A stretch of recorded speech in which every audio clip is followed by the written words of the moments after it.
G'day and welcome to Math 605, Problem Solving in Mathematics.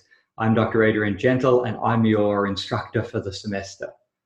This class is part of the Master's degree in Secondary Education. It's a math content course, but it may be a little different than some of the content courses you've seen in the past because our focus isn't on introducing new mathematics, but rather exploring the mathematics that you already know and probably teach at the high school level.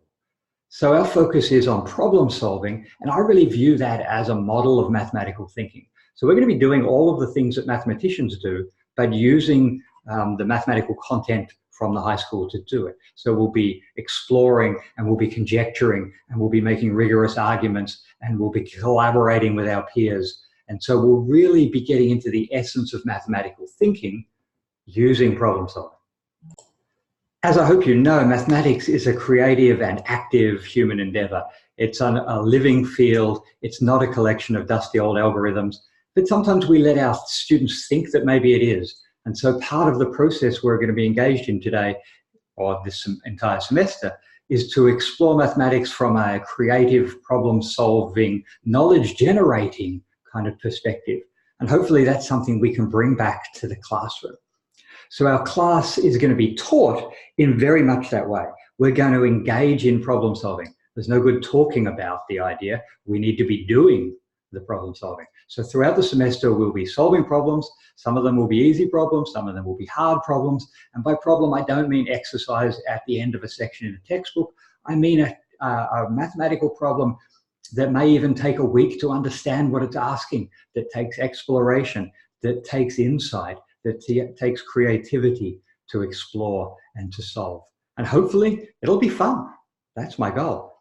But in parallel to that exploration of problems, we're going to be reading some of the literature. So we're going to start with George Polya, who has a classic text called How to Solve It. Hopefully you have this text. That's part of the reading for the first week. And then we're going to delve further into the literature. We've got a second textbook that we'll work through. And also we'll read a lot of things in the problem solving and mathematical education literature, including people like Joe Bowler, who you might have already encountered. Through this process of reading the literature whilst actively working on problems, I'm hopefully modeling the process of problem solving and exploration that really is the key underlying motivation of this class. All right, so there are three major streams to this course. Each week, the material is divided into weekly assignments. Each week, the assignments will become available on a Saturday, and then you will have 9 days till the following Monday, not the following Monday, but the Monday a week and a bit later to hand in all of the pieces. So every assignment every week will be due Monday, 9 days after it opens on the Saturday. So in that sense, you've got 2 weekends to work on it because I know a lot of you are working full time and doing things during the week are difficult. But the course calendar will allow you to plan some of your work because it outlines all of the assignments and all of the due dates. So each week, there's 3 general streams, and you can learn more about this in the syllabus, but there will be a video lecture, and you'll watch that video lecture on Blackboard. And then following that, there are some lecture problems. Usually 2 problems. You'll write up the solution to those problems using the ideas from the lecture. They're usually small steps away from the ideas discussed in the lecture. So these are not significant problems in the sense that they'll take you a long time to work on, but they're immediate practice of the ideas. And then we have challenge problems. And those challenge problems are assigned each week. I'm going to give you some problems to work on, but it may take you 2 months to solve any given problem. And that's perfectly okay, because we don't get things solved immediately if they're actually meaningful problems. The same is true in life, right? So these challenge problems, you'll work on them, you'll do regular status reports. So if you, again, look at the course calendar, you'll see how this is set up.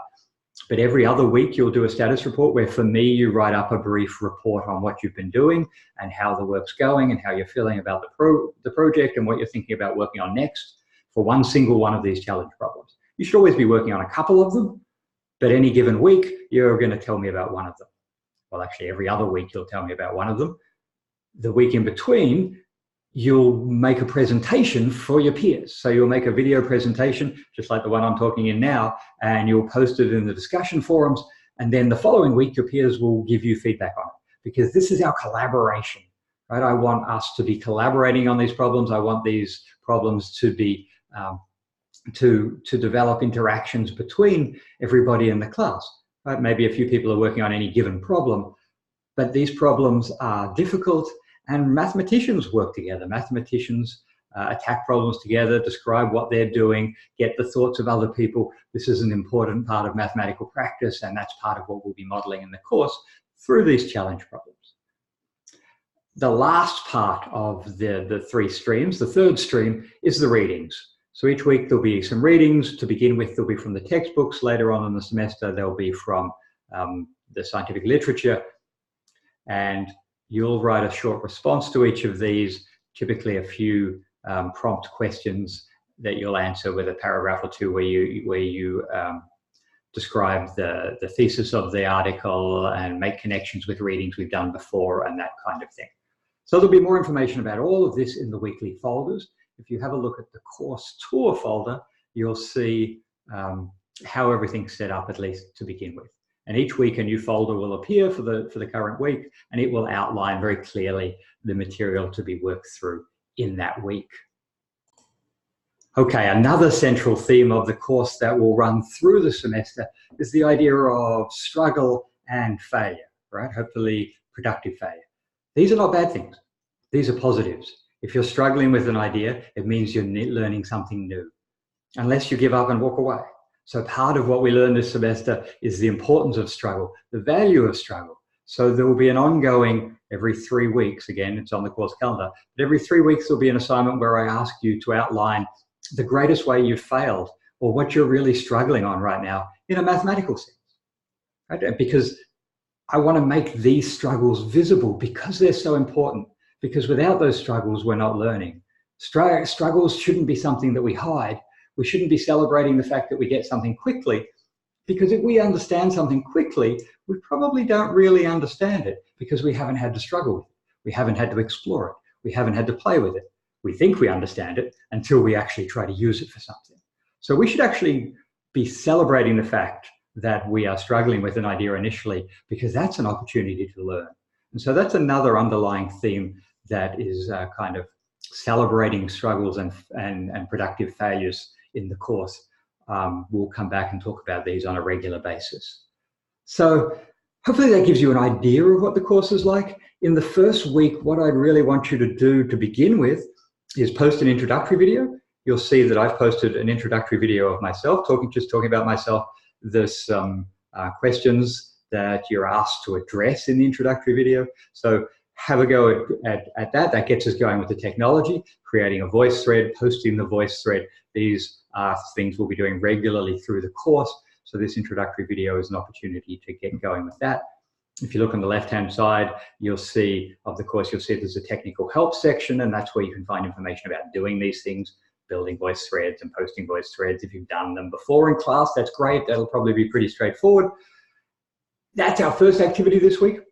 I also want to meet with everybody in a virtual office hour, in a Zoom meeting. I've created a doodle poll, so I want you to go to that poll and select a time that works with you over the next week and find a time just to talk to me. It'll only be 10 or 15 minutes, 5 or 10 minutes. I just want to get to know you a little bit and get the course going and see what concerns you have and how I can help you. These Zoom meetings are one of the ways that I can be there to help you throughout the semester. So that's another thing I want to get going immediately to see that we can make that connection. All right, so welcome to the course. I'm here to help you.